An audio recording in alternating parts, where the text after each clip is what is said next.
Welcome to the fifth clip of your life history. Hello, Sensei. Hi. And you told us about your friend who did Taekwondo. And how did you come to karate? Well, it's a long story. I'll try to make it short a little bit. This person, this friend of mine, he was a Taekwondo guy, very nice guy. Kichi was his name. His nickname was Kichi. And he used to be a grass cutter in the NS Padang, we call it, that is a football field in Saramban. And I admire his body a lot because he has a beautiful body. And another one more of his friend was John, was his name. He also was a fantastic body. All these guys are famous at that time in Malaysia, in Saramban especially. Very respected. And this guy later stopped bodybuilding and he was doing Taekwondo. When I met him, he was, I think, a brown belt. So he was showing me his kicks and punches, and I was really fascinated. I wanted to get into Taekwondo at that moment. And he told me, no, they won't take you because our classes is already advanced classes and they don't take beginners. I don't know whether this is the truth or not, but I have used to see there was still so many beginners were joining in. So I was sad and I wanted to train, but I admired him, his punching and kicking. And he used to show a little bit, and I used to say, would you show me? And he used to have in his house a makiwara, and used to punch makiwara. Those days, Taekwondo people used to be practicing on makiwaras. Yes. And I used to read books. There was no books on Taekwondo, and I used to buy karate book. And I was reading Vital Karate. That was Masutatsu Oyama sensei's book. And I used to that book, oh, fantastic. I wanted to learn karate, but there was no karate. At that moment, I still remember my friend, when the General Choi Hong Hee came down to Malaysia. Choi Hong Hee was the founder of Taekwondo, the father of Taekwondo, the founder of Taekwondo. Mm. Later, he went as a political refugee to Canada, to Montreal, and he stayed in Montreal. But I had the opportunity of meeting this gentleman, the founder of Taekwondo, and many other Koreans who came down. So they used to be wearing very tight gis and up to the calf. That is how the uniforms look like those days. And it was from the Tiger Battalion military. That's what they told me. Mm-hmm. They had big knuckles and they were really good kickers and punching. It was not the Taekwondo what you see today. It's completely different. So I had the opportunity of meeting these people, but I never joined Taekwondo, but learned a few punching and kicking from this gentleman, Kichi. So one day, as I was going around town, I saw a big poster. It was karate was starting in my city. Mm-hmm. So I saw that and I went. I was the first person to enroll among many students in karate, and I enrolled into karate. And I got started karate. And the poster was somebody doing a mawashigiri. That was Masutatsu Oyama catching a white man and kicking a mawashigiri on the head. That was the advertisement.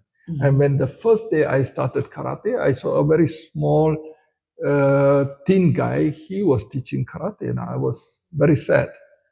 I thought, what is he teaching? This is not the karate I wanted. Why is this big man? So this Oyama was not there. Somebody else was teaching karate. So in Malaysia, the father of karate was a man called Mr. Chu Chu Sut. He's the father of karate. He brought into Malaysia many karate styles. He brought in Shitoryu karate, and when they never suit with him, he threw them out because he wanted to be the chief instructor, examiner, everything. So they went back. At that time, they used to go to Singapore and stayed in Singapore. Shitoryu started very big in Singapore at that time. Then he went down, brought Shotokan karate instructors. So we started Shotokan karate in Malaysia. Then doesn't suit him, they throw them out. Then he went and brought Keishinkan karate. So we continue Keishinkan karate. with the Keishinkan is a breakup group from Shotokan. In Keishinkan karate, there was a Japanese sensei called Hideo Kamai, his name. Hideo Kamai sensei was also a Goju-ryu sensei. So he used to teach Goju-ryu katas. And he used to perform Sai katas. So his Goju-ryu kata was incorporated in Keishinkan and his Sai kata. And one of the Keishinkan sensei was Masayuki Takasaka. And he used to be a good nunchaku man. His favorite technique was the nunchaku. So he used to, by every demonstration, he used to perform nunchaku. So we used to practice nunchaku also in our karate curriculum those days. So this was all Keishinkan karate.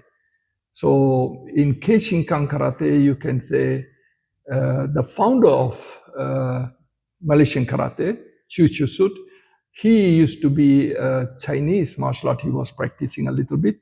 So he used to be teaching the double dragon stick.